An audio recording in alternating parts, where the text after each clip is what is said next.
and no one seemed to challenge it. It's very probable and probably inevitable that our right to bear arms would be challenged in a North American court. So this is just an example of what's happening and what's being proposed.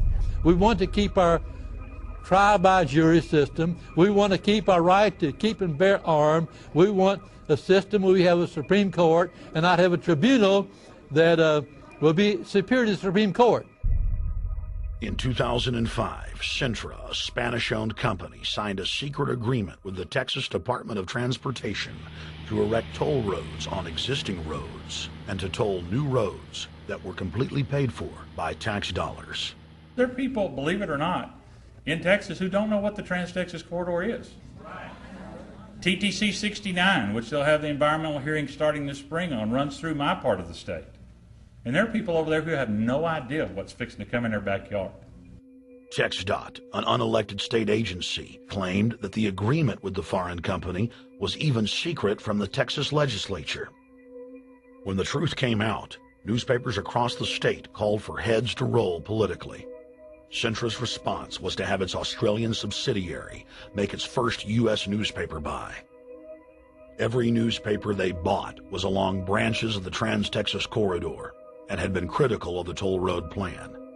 The cost of 40 or 50 newspapers is nothing compared to the profits that'll be made. Just Phase 1 alone of the state toll road plan is estimated to raise more than $200 billion in just the first 15 years. And Texas is only a small part of the global panorama. A combine of transnational companies is aggressively consolidating public finance infrastructure worldwide, and the same interests are erecting a world government according to their rules. A literal wonderland of corporate corruption, where governments simply act as vacuum cleaners, sucking up the wealth and resources of the middle class and transferring it to offshore bank accounts, leaving behind a cultural and economic wasteland of easily managed slaves. The whole purpose about the North American Free Trade Agreement is not about trade, it's about control. Control of people. CAFTA is even worse. Control of people. It's not about trade, it's subsidized trade with taxpayers' funds. This thing started here. And to save this country, we kill this damn thing here. To stop it here in Texas, we stop the new world order right here in Texas. Polls consistently show that over 90% of the people are against the NAFTA highway systems and its toll roads. As the people learned of the threat, they got angry and took action.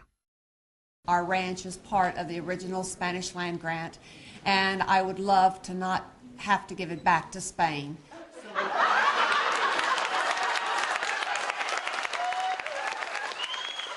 Opponents of a proposed superhighway today held a major protest.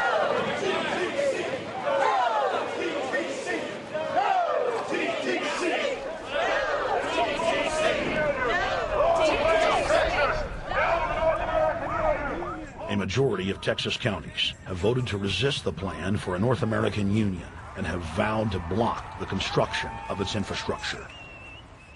Heck, we already know in a law that was passed by a subservient United States Congress, where practically nobody in the entire Congress stood up and said, no, they've already passed a law saying all their driver's licenses are going to be chipped. Well, I'm telling you right now, I'm not going to carry in a driver's license that's got a chip in it so Big Brother can watch everywhere I go and see everything I do. No, no, hell no. No, all of it. No, no. We, the people, own this plot of ground. We, the people, own those trees there. We, the people, own our beautiful Texas, and we are not going to let a bunch of crooks and robber barons take our beautiful Texas away from us. Hell no! Hell no! No, no, no!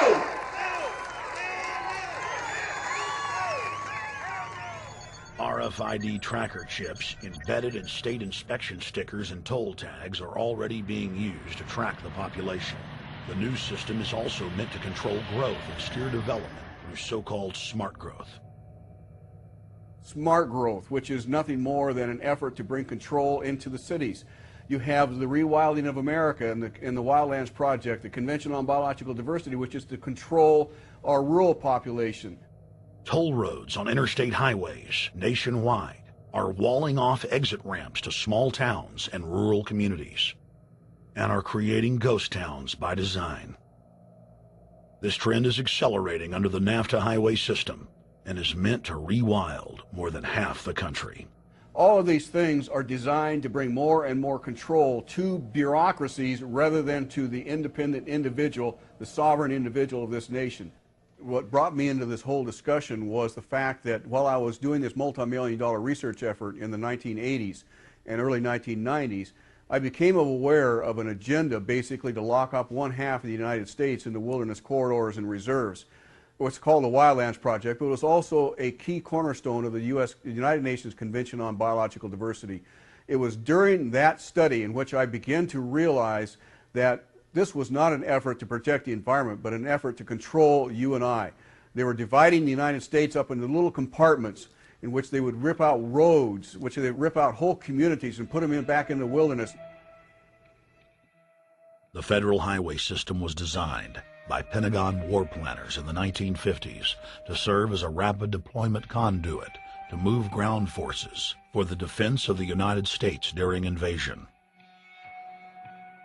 The unconstitutional Northern Command is now using the highway system as a force projection matrix to dominate populations across the United States. Through federally funded emergency command centers, county and city governments are being quietly federalized nationwide. Billions of dollars per city is being spent to install millions of surveillance cameras. Every town and hamlet, no matter how small or remote, is surveilled. License plate reading software tracks Americans' movements wherever they go. New systems are being deployed that scan your face, read your lips, and analyze your walk. Under the treasonous Military Commissions Act, American citizens can be secretly arrested, stripped of citizenship, flown to offshore torture camps, and secretly executed. Under Section 802 of the Patriot Act, all misdemeanors are considered terrorism. Federal police squads, called Viper teams, randomly force Americans to line up and show their papers. From the sidewalks of Miami to the subways of New York to the streets of Houston, Texas, citizens are being searched by heavily armed gangs of paramilitary police.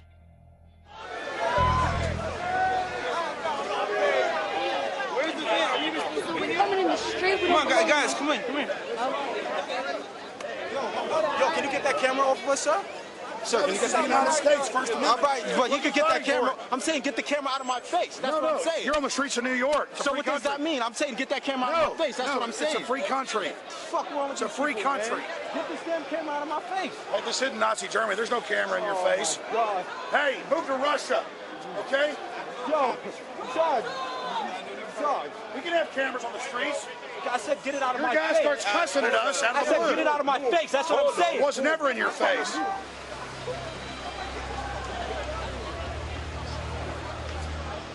Yo. Long before 9/11, the Pentagon was aggressively violating the federal law that bars the military from policing the American people.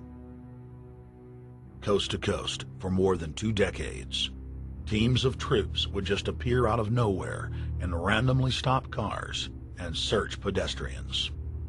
The acclamation accelerated with regular Army searching bags at the Super Bowl and the Kentucky Derby, as well as other high-profile events.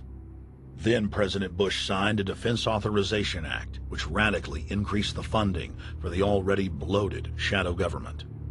In the act, the executive branch formally announced that it was preparing for domestic insurrection and went on to preemptively strip the state governors and legislatures of their powers. The federal government is openly announcing that it is the only authority as it treats the people and the states as enemies. Then on May 9th, 2007, President Bush unlawfully granted himself new powers, and the presidency officially became